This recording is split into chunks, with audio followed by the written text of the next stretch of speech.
안녕하세요. 우영어 TV의 우영 원장입니다. 이번 시간은 제가 이제 액션캠을 놔두고 와가지고 이제 스마트폰 갤럭시 21에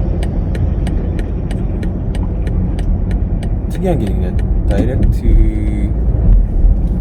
디렉터스 뷰를 통해서 어떤 녹화를 진행해 보도록 하겠습니다. 오늘은 4월 28일이고요. 수요일 아침 출근길입니다. 지난번 강직성 척추염에 대한 내용을 이제 녹화했었는데 환자분들이 이제 많지는 않으시지만 많이 봐주셔가지고 다음에도 강직성 척추염에 대한 내용을 좀 준비해야겠다 생각했고, 척추염 환자분들이 영상을 통해서 도움을 좀 받으셨으면 좋겠습니다. 이번에는 골다공증에 대해서 간단하게 한번 말씀을 드려보도록 하겠습니다.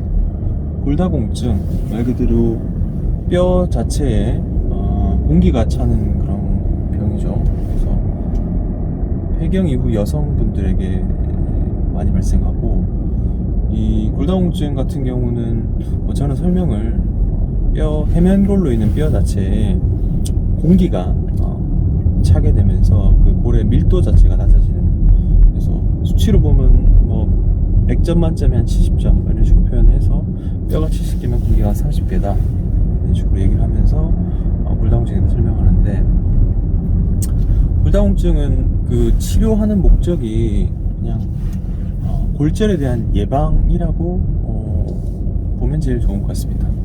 근데 이제 대부분 골다공증이 안 좋아진 상태에서 부러져서 다쳐서 이제 치료를 시행하는 경우가 흔히들 있으신데요.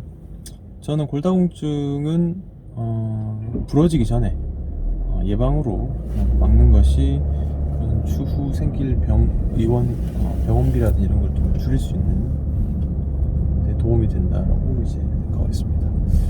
허리 골절 생기고, 그 다음에 손목 골절 생기고, 그 다음에 고관절 골절 생기는데요. 골절이 생기면 생길수록 특히나 허리는 나이와 골다공증 수치에 따라서 추체 성형술을 하는 경우도 있고, 손목 같은 경우는 관절내 골절이 있냐 없냐에 따라서 내고정술을 해야 되는 경우도 있고, 그리고 고관절은 거의 수술로 하는데, 고관절을 수술하게 되면은 자녀명이 조금 많이 줄어든 경우가 많습니다. 고관절 골절은 특히나 골다공증 골절 환자분에게 조금 치명적인 결과를 보이는 거죠. 왜냐하면 수술 이후에도 바로 보행이 힘들기 때문에 좀 심장 안정을 해야 되고, 그로 인해서 심폐기능 저하도 생길 수 있고, 더불어 피떡들이 뇌랑 심장 혈관 쪽으로 날아가면서 경색증을 또 유발할 수 있어서 관리가 좀 많이 필요한 것 같습니다. 그래서 저는 골다공증이 있으시면은 좀 적극적으로 치료에 임해서 이런 골절을 예방하는 거를 이제 말씀드리는데, 외국보다는 저희가 수치 자체를 좀 낮추는 것에 좀 미온적인 것 같습니다. 그래서 외국 같은 경우는 골밀도 수치를 좀 낮춰서 보험 가격을 조금 환자군을 좀 넓혀서 좀 적극적으로 골다공증에 대해서 예방하고 치료하고자 하는데, 대한민국에서는 그냥 2.5 수치로 하고, 약물 기준도 되게 까다롭게 설정을 해놔서 일반 사람들이 좀 치료받는 데 선택권이 많이 좁은 것 같습니다. 어쨌건 골다공증성 그 압박골절이 생기면 척추로 돌아가서 보통 흉요추 병변이 많이 생기는데, 흉추 1번과 요추 12번 이런데 발생하면 그 레벨은 중추신경 레벨입니다. 그래서 골절이 생기면 뼈 자체가 그냥 내려앉게 되면은 다른 문제는 안 생기는데, 뒤쪽으로 나오게 되면 중추신경이 눌리면 양측 하지에 힘이 빠지거나 잘 못 걷거나 이런 증상이 보이고, 휠체어로 타고 다니셔야 되는 경우도 있고요. 대소변도 불편해지는 경우가 있고, 그래서 조금 흉혈주 골다공증 골절 같은 경우는 반드시 정밀 검사해서 특히나 다리 증상이 있으신 경우는 체크를 해보는 것이 필요하고, 이게 뼈가 약하기 때문에 정답이 없습니다, 치료에.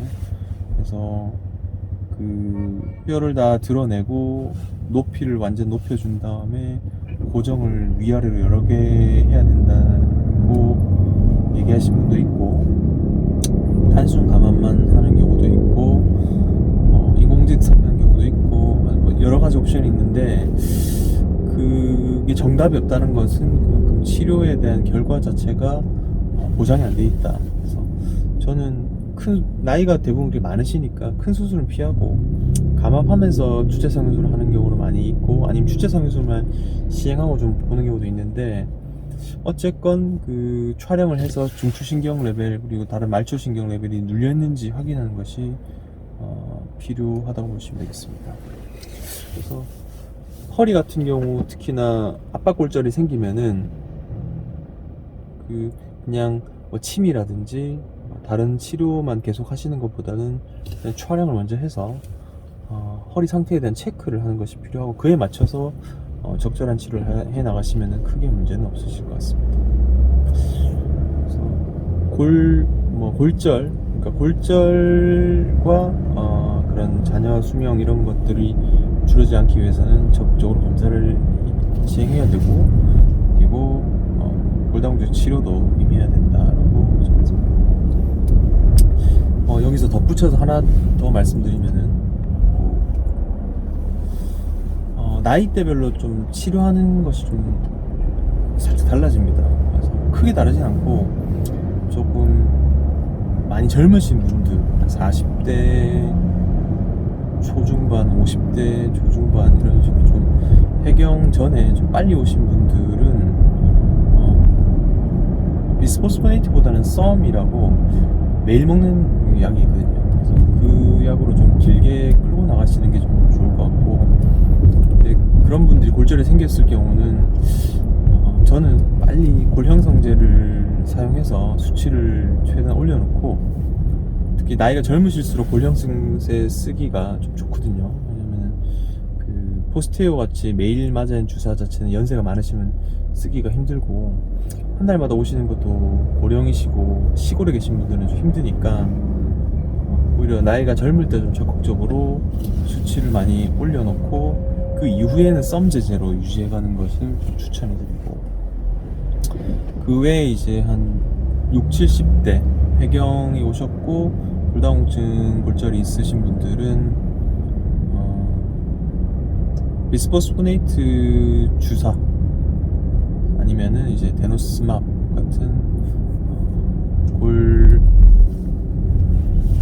뼈 자체가 나가는 걸 막아주는 그런 주사를 하고, 이런 분들도 저는 이제 부러진 환자분들은 좀 적극적으로 골형성제제를 좀 추천해드리고 있습니다. 왜냐면 한번 부러지게 되면은 이게 일상생활이 일단 잘 안 되고 다음 골절이 또 생길 가능성이 상당히 높기 때문에 적극적으로 치료 임해야 추가 재골절 가능성을 많이 낮출 수 있기 때문에 좀 적극적으로 치료하고 있는 상태입니다. 그래서 요새는 골다공증 주사 시장이 좀 선택권이 넓어져서 환자분의 증상 이런 거에 맞춰서 적절하게 쓸 수 있기 때문에 예전보다는 조금 골다공증 환자분들이 치료 받으시기 좀 좋은 시기가 된 것 같습니다. 그래서 골다공증 오늘은 이제 왜 생겼으며 대부분 폐경 이유죠. 그 이후 이에 대해서 왜 처치를 해야 되는지, 특히나 척추 같은 경우는 중추신경을 압박할 수 있고 고관절 같은 경우는 생명에 그런 잔여명에 영향을 줄 수 있고 하기 때문에 해야 되고, 나이대에 따른 주사나 그 약물에 대한 계략적인 치료에 대해서 한번 알아봤습니다. 다음 시간에 골다공증에서 조금 더 깊게 들어가서 세부별로 좀 알아볼 수 있는 시간을 가져보도록 하겠습니다.